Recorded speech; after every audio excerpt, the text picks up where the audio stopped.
Bó tilẹ̀ ṣe wípé ọ̀rọ̀ òtítọ́ ṣọ̀wọ́n ní àkókò tí a wà yìí, ṣùgbọ́n Ọlọ́run ti pèsè ọ̀rọ̀ òtítọ́ kalẹ̀, ó sì ti mú súnmọ́ láti ẹnu ikọ̀ àti ìríjú Ọlọ́run alààyè, Evangelist Babátúndé Samuel. Tẹ́tí gbọ́ kó sì di alábùkún fún ní orúkọ Jésù Kristi.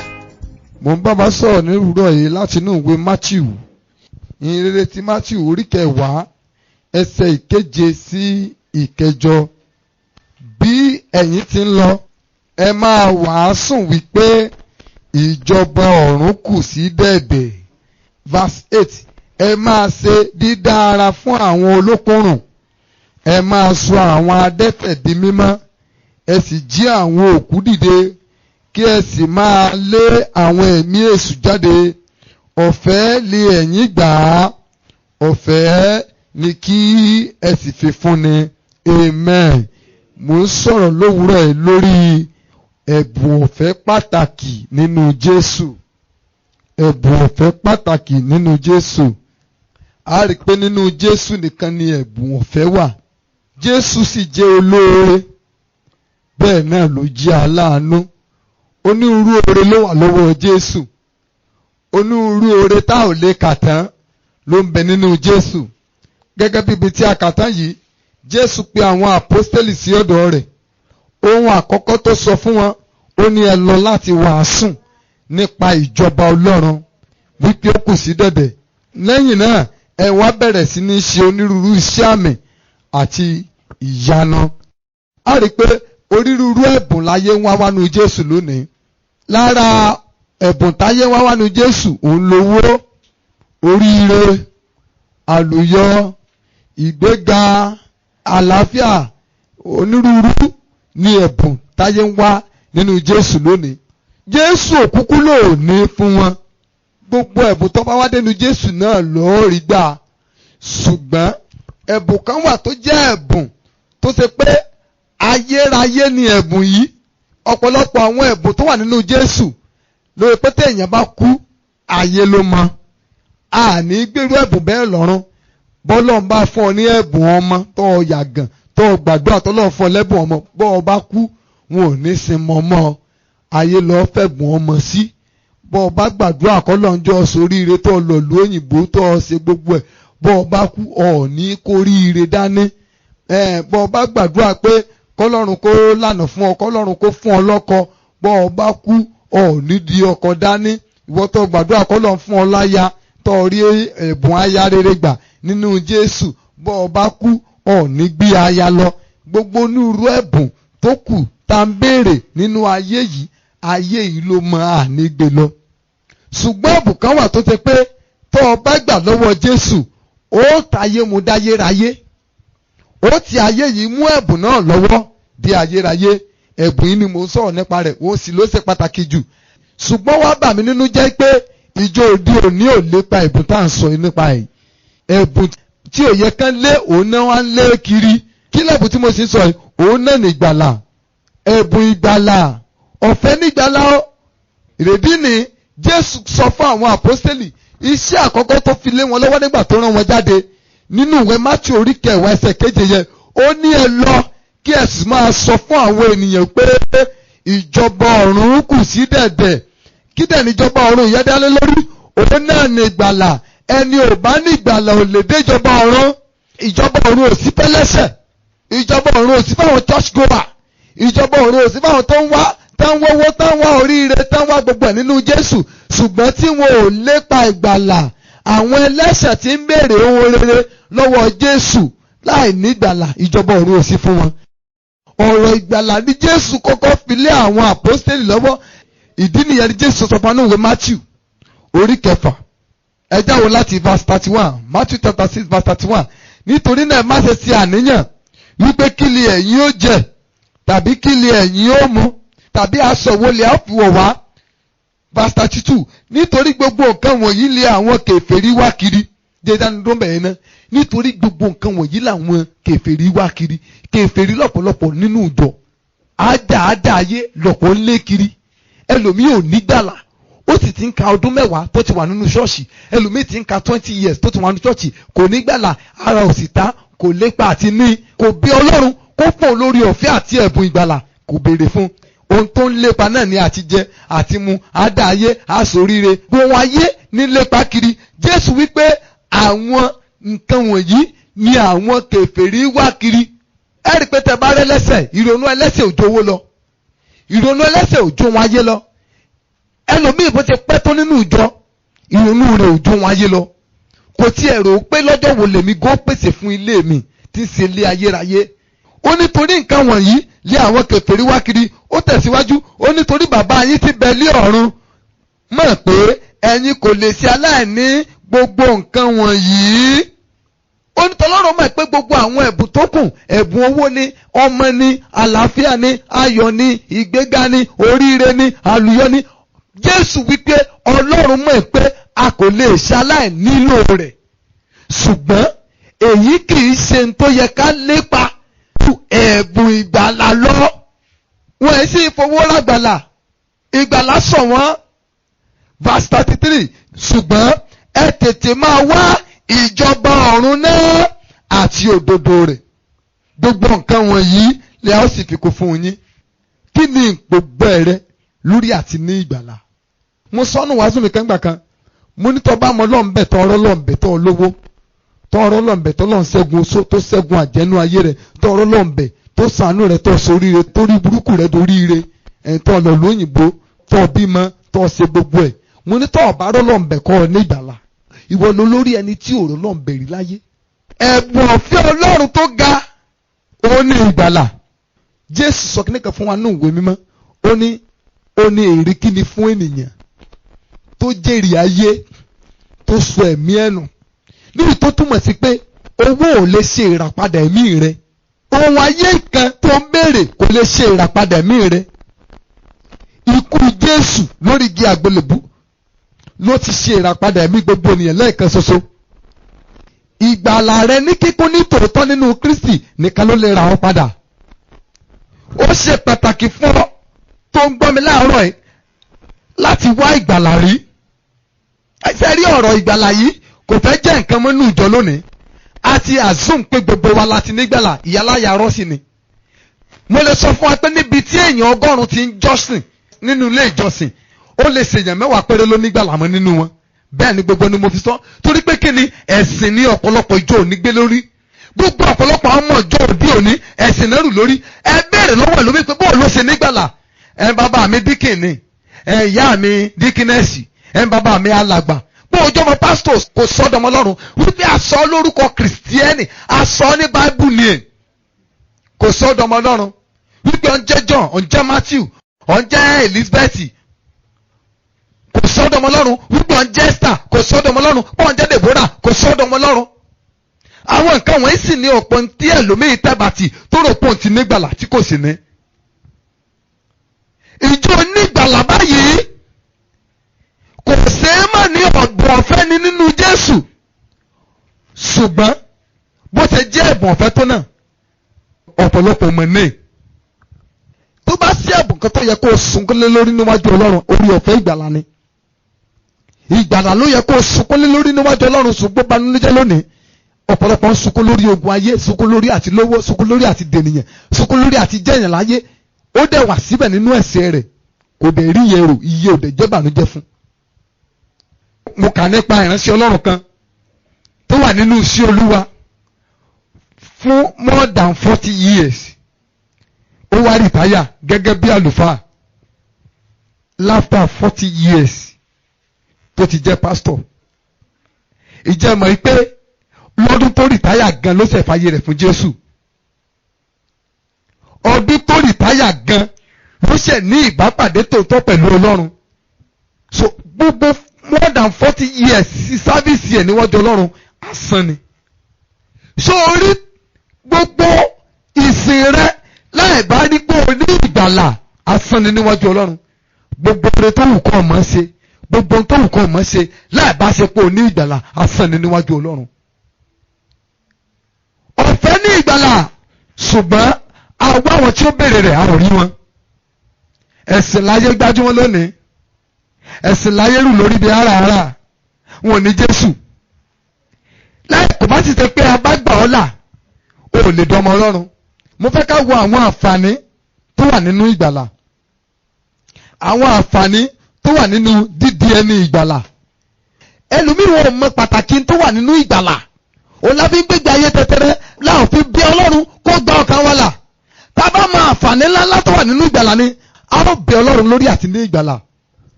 Àǹfààní àkọ́kọ́ òun ni ìsọdọmọ. Tó o bá ní ìgbàlà ló lè di ọmọ Ọlọ́run. Gẹ́gẹ́ bí tí mo sọ lẹ́ẹ̀kan, orúkọ àbísọ̀ rẹ tá a fún ọ, báíbù ní èmù rẹ kò sọ ọ́ dọmọ Ọlọ́run. Wípé a bí ọ sí ìdílé onígbàgbọ́ kò sọ ọ́ dọmọ Ọlọ́run. Wípé a tilẹ̀ gbé oyè lé ọ lọ́wọ́ kò sọ ọ́ dọmọ Ọlọ́run. Ẹ wo àlùfáà tí mo sọ ọ́ rẹ̀ lẹ́ẹ̀kan. After more than 40 years in ministry, after retirement, ló ṣe mọ Jésù. Wasted years. Ó pé 70 years lórí ìtayà nínú sí Olúwa. Nígbà tó pé 70 years ló ṣe gba Jésù. Gbogbo okun àtagbára tó ní ó kàn fi ṣèṣì àṣẹdànù for 40 years láì dẹ̀ ní Jésù. Gbogbo ohun tó máa ń ṣe fún Ọlọ́run láì bá ṣe pé o ní Jésù díjúdíjú asán ni mọ́jẹ̀ tán. Bó o bá ń gbọ́ kalẹ̀ láti ránṣẹ́ Ọlọ́run lọ́wọ́ tó o ní Jésù díjúdíjú asán ni. Asán ni. Àwọn ìránṣẹ́ Ọlọ́run di òní òkúkú bìkítà nípa ìgbàlẹ̀ yín ọmọ ọjọ́. Tá bá sà ti rí orí yín kàjọ, orí yín náà mú àfà. Tá bá ti rí orí yín kàjọ, wọn ò ní problem. Jẹ́ kí n sọ ìyàtọ̀ tó wà ní àárín ìjọ ìṣáájú àti tòde òní. Ẹ já lọ sínú Iṣẹ́ àwọn Àpọ́stélì. Iṣẹ́ àwọn Àpọ́stélì orí kejì verse 41. Nítorí náà, àwọn tí ó sì fi ayọ̀ gba ọ̀rọ̀ rẹ̀ á sì bámtísì wọn. Ní ọjọ́ náà lé a sì ka ìwọ̀n 15,000 ọkàn kún wọn. Amen. Wọ́n ní aka èyí ọkàn, wọn ò la aka iye orí. Ìyàtọ̀ wà nù kíka iye orí àti kíka iye ọkàn. Wọ́n ka iye ọkàn tó gbàgbọ́, wọn ka iye orí tí ń wá ṣọ́ọ̀ṣì. Kí làwọn ń kà ń jọ lónìí? Kí làwọn fi ń brag lónìí? Iye orí tí ń jọ́sìn là ń kà lónìí. Nígbà tí ọ̀run ò rí iye ọkàn kankan tó dúró nínú ọ̀gbẹ́gbèje orí tó dúró ṣọ́ọ̀ṣì. Ẹ wá níjọ rí bó ṣe rí. Kò sẹ́ni rí bó ṣe rí. Ìyàtọ̀ tó wà bẹ́ẹ̀ ni ẹ̀ ní àwọn ìjọ ìṣáájú èyí ọkàn tó ní ìgbàlà ni wọ́n ń kà fún ara wọn. Kìí ṣe iye orí tí ń bá wọn jọ́sìn. Èyí àwọn ọkàn tán kà yìí tó ní ìgbàlà nígbà náà nípa ìwàásù Pétérù, èyí àwọn ẹyẹ nìkan sọ ni ó di ọmọ Ọlọ́run lọ́jọ́ náà. Èyí àwọn ẹyẹ nìkan sọ ló di ọmọ Ọlọ́run nítòótọ́ lọ́jọ́ náà. Ẹ já wo ìwé Jòhánù orí kìíní ẹsẹ̀ 12. Jòhánù orí kìíní ẹsẹ̀ 12. Ẹ já wo ohun tí ọ̀rọ̀ Ọlọ́run sọ fún wa níbẹ̀. Ṣùgbọ́n iye àwọn tí ó gbà á, àwọn ilé a fi agbára fún láti di ọmọ Ọlọ́run, àní àwọn náà tí ó gba orúkọ rẹ̀ gbọ́. Èyí àwọn tí ó gbà á, èyí àwọn tí a gba ọkàn wọn là, èyí àwọn tó ní ìgbàlà la fi agbára fún láti di ọmọ Ọlọ́run. Ó túmọ̀ sí pé o ò lè di ọmọ Ọlọ́run láì bá ní ìgbàlà. O ò lè kọrin di ọmọ Ọlọ́run. Ohun ẹlòmíì dùn débi pé bó bá ń kọ lẹ́rù pángẹ́lì ní kọrin iye ò lè sọ ọ́ dẹni ìgbàlà. Ẹlòmíì kúndùn àti mọ ṣiṣẹ́ fọ́lọ́run. Kò sí sẹ́ẹ̀sì tán bá ló yọjú tẹ́ ẹ̀ ní rí. Bẹ́ẹ̀ lómi ti ń gbálẹ̀ ṣọ́ọ̀ṣì ní òmònù àga ilé ìjọsìn. Nǹkan wọ̀nyí ò lè sọ ọ́ di ẹni ìgbàlà. Àìsísàn eré kan gbàlà. Àìdáadáa nígbàlà. Kódà kó fẹ́ lè yọ ojú rẹ fún pásítọ̀ kò sọ ọ́ di ẹni ìgbàlà. Àwọn àpọ́stélì rí dájú wípé wọ́n ń sọ àwọn olùgbọ́ wọn di ẹni ìgbàlà kí wọ́n tó kà wọ́n kún ìjọ. Ṣùgbọ́n lónìí ṣébi tó tẹ̀yẹ pé pásítọ̀ mi ò lọ mínísítà ń bò mí. Kẹ́ ẹ tó ṣẹ́jú pé ó ti gba nọ́mbà àwọn bíi 5 níbi bẹ̀. Kẹ́ ẹ tó mọ̀ ó ti ń pè wọ́n fún prógámù tiẹ̀. Ṣérú èèyàn yẹn ní wọ́n á kó yẹn jọ fọlọ́run. Jíjí ọmọ ìjọ ló kù nísìnyí. Ká lọ sọjí ká jí ọmọ ìjọ níbi ìsọjí ó sọjí. Òun ló kù táwọn yẹn ń ṣe kiri nísìnyí. Sáwọn yóò wà nígbàlà. Àwọn tá a fi ẹ̀tàn fà kó lọ́dọ̀ pásítọ̀ wọn torí pé kàn lè mọ wá sọ́dọ̀ prógámù tiwa sáà lè bá wọn sòótọ́. Ẹni tó bá dẹ̀ wúrú wà bẹ́ẹ̀ gan ò mọ Ọlọ́run. Pásítọ̀ tó bá ń jí ọmọ ọjọ́ lọ́mọ ọjọ́ kò mọ Ọlọ́run. Kò mọ Ọlọ́run. Ṣebí kan ni mo sọ rẹ̀ yá after 40 years. Mo gbọ́rọ̀ ìránṣẹ́ Ọlọ́run kan náà after bí 5 years yẹ nínú iṣẹ́ ìránṣẹ́ ló ṣẹ̀ tó mọ Jésù lólúwa àtolùgbàlà. tóǹgẹ́ náà ti ń sọ̀rọ̀ ìgbàlà fún yàn òun tó ti ń sọ kò ní ìgbàlà tá ń sọ̀rọ̀ rẹ̀ ẹlòmíì kàn mọ́ fojú kéré ọ̀rọ̀ ìgbàlà ni ọ̀rọ̀ ìgbàlà ẹ̀sìn téèyàn ń fojú kéré wádìí ara rẹ̀ ṣé bọ́ọ̀ bá kàn ní tààrà àdúrà lásán tó ní ìgbàlà inú náà lọ parí ayé ẹ̀ sí. tó bá ní tààrà àdúrà tàbí tó kàn ní ẹ̀bùn tó gbé ẹ̀bùn kan rù lórí tó wọ́n rò pé yẹn ni gbẹgbẹgbẹ nìkan lè dọ́rù. a lè rí ìtàn arákùnrin kẹta pè ní Nikodémù nínú ìwé mímọ́ bíbélì sọ fún wa pé ó tọ̀ Jésù wá lóru gànjọ́ àkọsílẹ̀ fi yé wa nípa arákùnrin yẹn pé òun ni ẹnì kẹta tó ní owó jù ní Jerúsálẹ́mù lákòókò ìgbà náà ní arákùnrin Nikodémù yìí ṣùgbọ́n bó ṣe ní owó tó owó rẹ̀ ò fún ní ìgbàlà ó gbà tó wo ìgbé ayé rẹ̀ fẹ́ torí pé ẹ̀kọ́ tí Jésù kọ́ mọ̀ yàtọ̀ tó ń tó mọ̀ ó rí ara ìsílẹ̀ ó sáwá bá Jésù pé ṣàánú mi á dẹ̀ rí pé lára àwọn ọmọ ẹ̀yìn kọ̀ọ̀kan Jésù Nikodémù wà lára wọn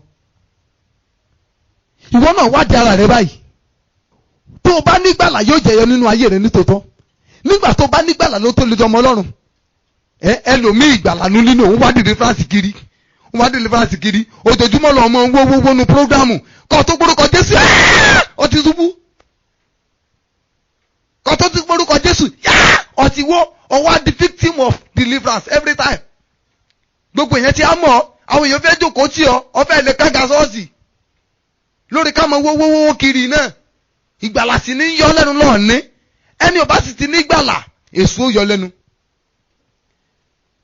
Bíbélì wípé àwọn àrùn pé ti Ọlọ́run ni wá ó ní ṣùgbọ́n gbogbo ayé ló wà lágbára ìṣàkóso owó ẹni búburú ni ó ní ṣùgbọ́n olúkúlùkù tó bá jẹ́ ti Ọlọ́run ń para rẹ̀ mọ́ ó ní ẹni búburú ni kì í sì fọwọ́ kàn án kí ló dé Sátánì ń pòrò ayé rẹ bí kò sí pé ìwọ náà ò tí ì dọmọ Ọlọ́run ẹni tó bá nígbàlà nìkan ló lè gba agbára ìsọdọmọ ọ̀ tí ì dọmọ Ọlọ́run tó ọ̀ bá tí ì ní ìgbàlà kí láǹfààní mìíràn tó wà nínú ìgbàlà òun ni ẹ̀bùn ẹ̀mí mímọ́ iṣẹ́ àwọn àpọ́stélì orí kejì iṣẹ́ àpọ́stélì orí kejì tàbáwò láti ẹsẹ̀ ìkíní nígbà tí ọjọ́ Pẹ́ńtíkọ́sì sì dé gbogbo wọn fi ọkàn kan wà níbì kan lójijì ìró ti ọ̀run wá gẹ́gẹ́ bí ìró ẹ̀fúùfù líle ó sì kún gbogbo ilé níbi tí wọ́n gbé jòkó ẹ̀là bíi ti náà sì yọ sí wọn ó pín ara rẹ̀ ó sì bà lé olúkúlùkù wọn gbogbo wọn sì kún fún ẹ̀mí mímọ́ wọ́n sì bẹ̀rẹ̀ sí ní fi èdè mìíràn sọ̀rọ̀ gẹ́gẹ́ bí ẹ̀mí ti fún wọn ní ohùn. nígbà tí àwọn àpọ́stélì tó gbàgbọ́ tí wọ́n di ẹni ìgbàlà ní orí ọ̀fẹ́ àti gba ẹ̀mí mímọ́ yọ fún wọn nígbà náà ni wọ́n tó ní àǹfààní níwájú Ọlọ́run láti gba ẹ̀mí mímọ́ ìlérí ẹ̀mí mímọ́ ò sí fẹ́nikẹ́ni tí ò ní gbàlà. àwọn ẹlẹ́kọ̀ọ́ burúkú kan ti dóde nísìn tó pé bọ́ọ̀ tiẹ̀ nígbàlà ó lè fèrè fò bọ́ọ̀ nígbàlà ó lè fèrè fò wọ́n máa ń kọ́ wọn ni ìwọ tó bá ṣirú ṣọ́ọ̀ṣì bẹ́ẹ̀ lọ ayé rẹ ti wónú o àfikọ́ sájáde ń bẹ̀ kọ́ wọ́n ojúlówó gbàrà rí kọ́ tó ṣègbè bó bá ilé kú sínú ṣọ́ọ̀ṣì bẹ́ẹ̀ tiẹ̀ bá inú náà lọ mi ìṣèdájọ́ rẹ o mo ń sọ tí ó ṣẹlẹ̀ sí ẹni inú ná ìwọ tó bá ń lọ ṣọ́ọ̀ṣì tí wọ́n ti ń kọ́ wọn ní ìfèdèfọ̀ tó ń gbẹ ń gbọ́ ohùn mi tó ń gbọ́ wá sùn inú ná lọ òótọ́ ni mo sọ fún ọ tó o bá nígbàlà tó o kàn bẹ̀rẹ̀ sí ní fèdèfọ̀ tó ní wọ́n kọ́ inú ná lọ ṣègbè wọ́n rán ẹ̀mí rẹ lọ́rùn àpáàdì ìlú àwọn olùṣọ́àgùtàn bẹ́ẹ̀ àwọn olùṣọ́àgùtàn ẹlẹ́ni èṣù ni wọ́n kò síbikíbi tó wà nínú Bíbélì bẹ́ẹ̀ ṣe ń kọ́ni ní ìfèdèfọ̀ àwọn àpọ́sítélì ò kọ́ni ní ìfèdèfọ̀ ẹni bá di ẹni ìgbàlà tó da orí ọ̀fẹ́ ìsọdọmọ òun ni ó lè gba ẹ̀mí mímọ́ tó sì tọ́ láti fèdèfọ̀ torí pé ẹ̀mí mímọ́ ni ó fún ní ẹ̀bùn náà ẹ̀bùn ẹ̀mí mímọ́ inú ìgbàlà ló wà torí lẹ́yìn ìgbàlà rẹ ló lè gba ẹ̀bùn ẹ̀mí mímọ́ kò sẹ́nikẹ́ni tí ò bọ́ nègè tó kàn gbẹ̀mí mímọ́ nínú Bíbélì kò sí o kò sí lọ ka Bíbélì rẹ dáadáa kò sẹ́nikẹ́ni tí ò dà tún bí tó wá bẹ̀rẹ̀ sí ní fèdèfọ̀ tàbí tó lòun lẹ́mìí mímọ́ kò sí o ìwọ tó ọ̀ ní ìgbàlà tó ọ lọ lẹ́bùn wádìí ẹ̀bùn tó ọ ní ṣé èsì èṣù ló fún ọ èṣù náà mọ̀ fúnni lẹ́bùn o ọ̀pọ̀lọpọ̀ wòlíì ló kóta nísìn tán ríran àdàmọ̀dì kiri tí wọn ò dẹ̀ ní gbàlà ẹ wo irú ẹni tó pé ẹ̀ níránṣẹ́ Ọlọ́run for over 40 years in the ministry tí tó dẹ̀ ló ń sin lọ́run tó dẹ̀ ló ń ṣiṣẹ́ fún lọ́run tí ò dá Jésù mọ̀ tó yẹ pé after his retirement ló tó mọ Jésù. Irú ẹni bẹ́ẹ̀ tó bá sọ àsọtẹ́lẹ̀ níbo ló ti wá, tó bá sọ ìran níbo ló ti wá, tó bá fèdè fọ̀ níbo ni fèdè fọ̀ ti wá. Yẹ ara rẹ wò níwọ̀n tó ń gbọ́ mi. Kí láǹfààní mìíràn tó wà nínú ìgbàlà? Ó ní agbára láti ṣẹ́gun ẹ̀ṣẹ̀. Agbára láti ṣẹ́gun ẹ̀ṣẹ̀. Àǹfààní mìíràn nìyẹn o. Ẹlòmíràn ò bọ́ nègè ó wá lóun ṣubú yẹkẹ sínú ẹ̀ṣẹ̀. Ó mọ̀ pé inú ìgbàlà nípasẹ̀ Jésù ní agbára àti ṣẹ́gun ẹ̀ṣẹ̀ wà ní. Ìwọ ò lè dá ṣẹ́gun ẹ̀ṣẹ̀. Bíbélì wípé ẹnikẹ́ni tó bá ń dá ẹ̀ṣẹ̀ ó ní ti èṣù ni. 1 John chapter 3 verse 8 ó ní ṣùgbọ́n nítorí ìdí èyí ni ọmọ Ọlọ́run ṣe farahàn láti pa iṣẹ́ èṣù run. Kí ni iṣẹ́ èṣù? Ẹ̀ṣẹ̀. Ẹ̀ṣẹ̀ náà ni iṣẹ́ èṣù. Jésù sì ti wá láti parun. Ní tó túmọ̀ sí pé tó bá ti lè gba Jésù lólúwa àtolùgbàlà rẹ, agbára láti ṣẹ́gun ẹ̀ṣẹ̀ ó wọnú ayé rẹ. Every Sunday lẹ́lòmíì ń jáde fọ́tàkọ̀ tó bá tọrọ dáríjì ẹ̀ṣẹ̀ lórí ẹ̀ṣẹ̀ àgbèrè lónìí Sunday ó bá tún di ọ̀la Monday yóò tún ní mọ́ lọ́lé aṣẹ́wó tó bá tún di ọ̀pá Sunday ń bọ̀ nù ń túbọ̀ wá jáde Ọlọ́run dáríjì mi.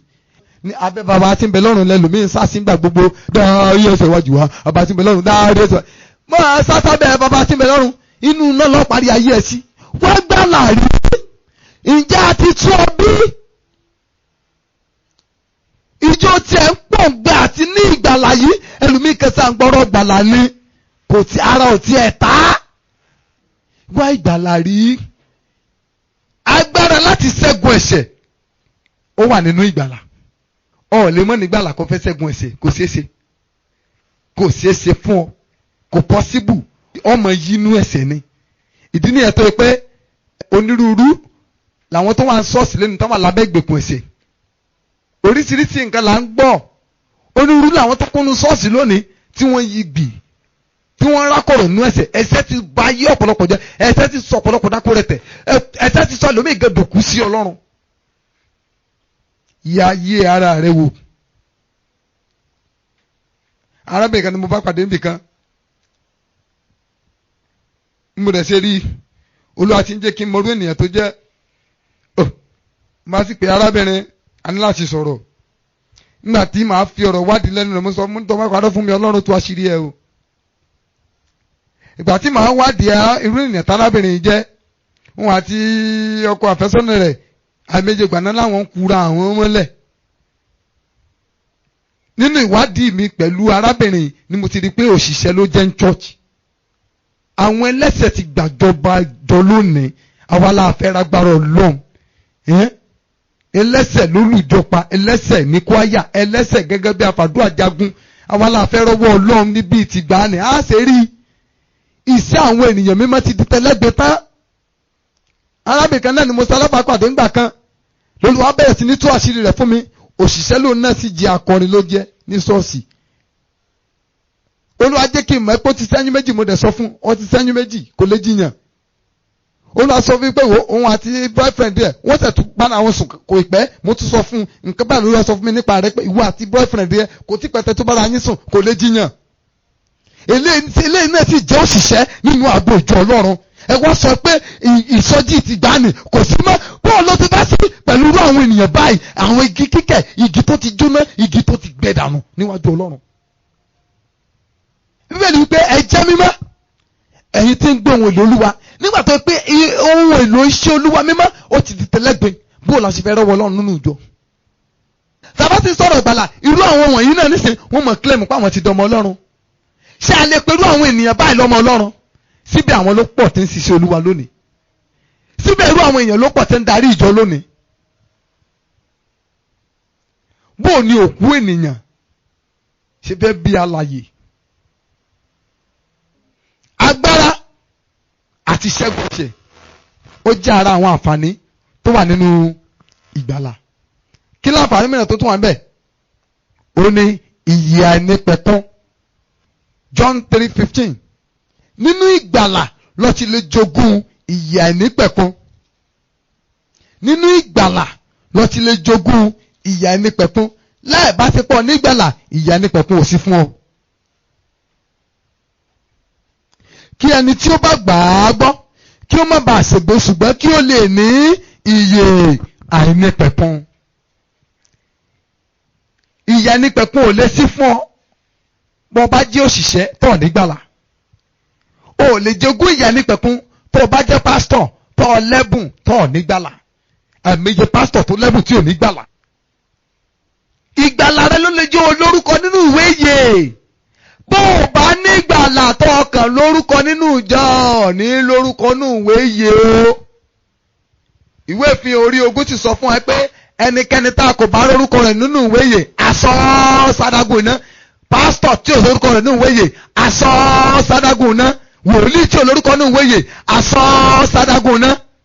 Olùṣọ́ àgùntàn tí ò lórúkọ nínú ìwé ìyè aṣọ sádágùn. Àfàdúrà jagun díkìn díákónì tí ò lórúkọ nínú ìwé ìyè aṣọ sádágùn iná. Bíṣọ́ọ̀bù tí ò lórúkọ nínú ìwé ìyè aṣọ sádágùn iná. Akọrin ẹ̀mí tí ò lórúkọ nínú ìwé ìyè aṣọ sádágùn iná. Tani tí ń pè lákọrin ẹ̀mí? Akọrin ẹ̀mí tí ò ní Jésù. Ìjọ ní Jésù díjúdíjú. Ọ̀tọ̀ ní kó dá Jésù mọ̀, ọ̀tọ̀ ní kí Jésù dá ọmọ. Ó ní èmi mọ àwọn àgùntàn mi. Àwọn àgùntàn tèmi náà sì mọ̀ mí. Ìjẹ́ Jésù dá ọmọ nítòótọ́.